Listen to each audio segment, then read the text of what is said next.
je rêve de faire des plus belles sculptures. Je pense que pour moi, c'est le plus grand plaisir de pouvoir de créer des plus belles sculptures la semaine prochaine.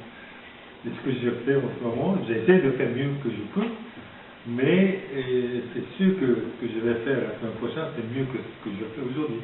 Voilà, ça c'est le sens du créateur. Voilà, donc je rêve toujours.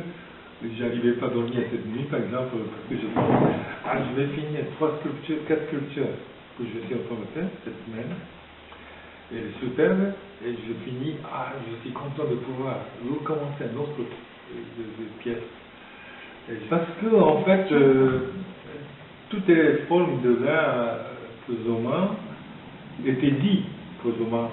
Beaucoup d'artistes qui ont expliqué, et beaucoup de musiciens créent des musiques magnifiques, et beaucoup de chanteurs ils chantent bien, et beaucoup de sculpteurs ils ont expliqué leur motivation à vous, leur envie à vous, et moi je suis aussi sculpteur dans le courant de la contemporaine, mais ceci dit, ma langage est différent que les autres parce que je suis unique. Tout le monde est unique. Tout le monde est unique. Je peux essayer d'apporter quelque chose que moi je peux apporter dans la société. Comme on commençait à parler de justement différentes manières de penser, différentes cultures, donc je peux apporter quelque chose. C'est pour ça que c'est comme ça que j'ai commencé à faire. J'appelle la structure tricot de la terre, d'aller chercher l'amitié dans d'autres coins du monde, de faire lier cette tricot de la terre, de chercher des amitiés et des coins que je peux être accepté, et de chercher des liens d'amitié égale à la donc, tu es un citoyen du monde. Voilà, la terre, c'est, pour moi, c'est pas, comme je veux dire, c'est pas il n'y a pas de frontière. La terre,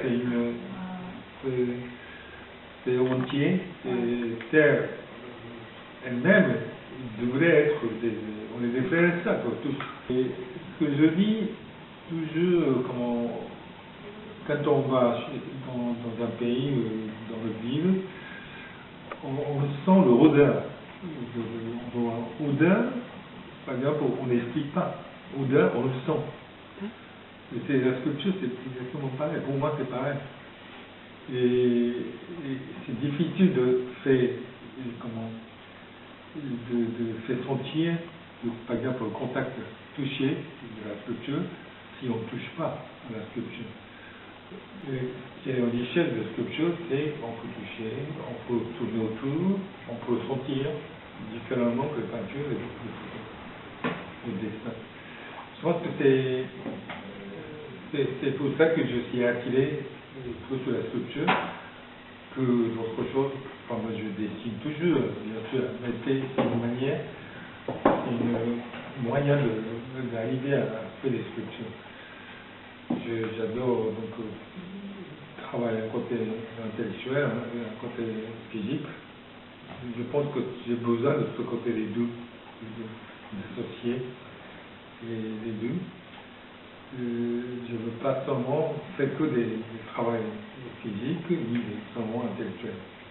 C'est pour ça que j'ai choisi le fait de sculpture. Et ça me convient très bien. Et le travail, c'est comment on trouve les symbioses avec le matériau. C'est pour ça que j'ai besoin de réfléchir longtemps, de travailler longtemps. C'est pour ça aussi que nous, moi, mes enfants, on n'est jamais intervenu dans ses dessins, ou ses maquettes, ou son idée. On n'a jamais voulu venir casser ce petit fil qui était à l'intérieur de lui. Et on a toujours pensé que quand il est en train de faire une sculpture, c'est comme une femme qui est enceinte. Son ventre grossit. Un jour ou l'autre, il va dire que c'est fini. Là, on dira toujours rien. Et on va toujours attendre que ça se fait organiquement, quelque chose d'organique. chose de, je sais pas, spirituel et organique, comme, je sais pas, quelque chose de... Une essence, quoi. Je pourrais dire même quelque chose de divin, ou de sacré, qui est en train de se faire dans lui et qui va sortir par ses mains. Je préfère, avec même un peu plus comment, dans l'imagination, dans la rêverie.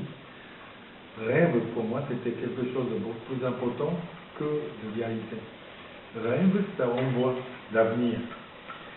Et c'est pour ça que j'aime bien de rêver, d'imaginer l'avenir, parce que de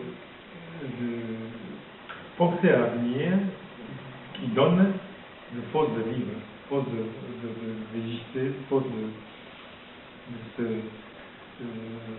comment on peut dire ça, de se combattre de société actuelle qui est difficile, de penser à aller en avant.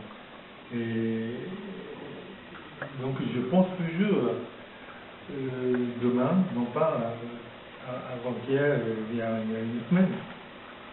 Et que ce qui m'intéresse, que je vais faire dans une semaine, dans un mois, ce que je vais faire, je pense toujours ça. Justement, je voulais vous demander quel est le regard que vous portez sur la société aujourd'hui. Enfin, c'est vrai que vous vous inscrivez dans un élan de paix et de très belles valeurs.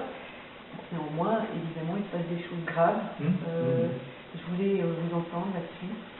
Je pense que le moment de crise difficile comme ça, de violence dans la société, et justement assiste à un mot à dire, des choses à apporter. C'est en ce moment-là qu'il y a des choses de valeur, d'artistes qui peuvent être présents. Et que même dans l'économie difficile, c'est là qu'il faut se battre, il faut être justement, être content de pouvoir continuer ce qu'on fait. Là, c'est de partager le plaisir avec des gens qui regardent, et de l'emmener des gens qui sont sensibles, qui s'intéressent, une espèce de voyage, bien de rêve, pour que les gens sont contents. Et là, donc, en ce moment, les situations mondiales qui sont difficiles, et c'est là que l'artiste a un mot à dire. On est toujours enfiancé autour dans la société où on vit, et quand on sent la violence, bien sûr, on veut exprimer quelque chose de doux, de douceur, de gentil, de la paix. Et si dans la société il n'y a plus d'art, l'art, c'est triste. Quand il n'y a plus de musique, c'est triste, comme quand il n'y a plus de sculpture, peinture, c'est triste. Voilà. Je pense forcément que c'est très important.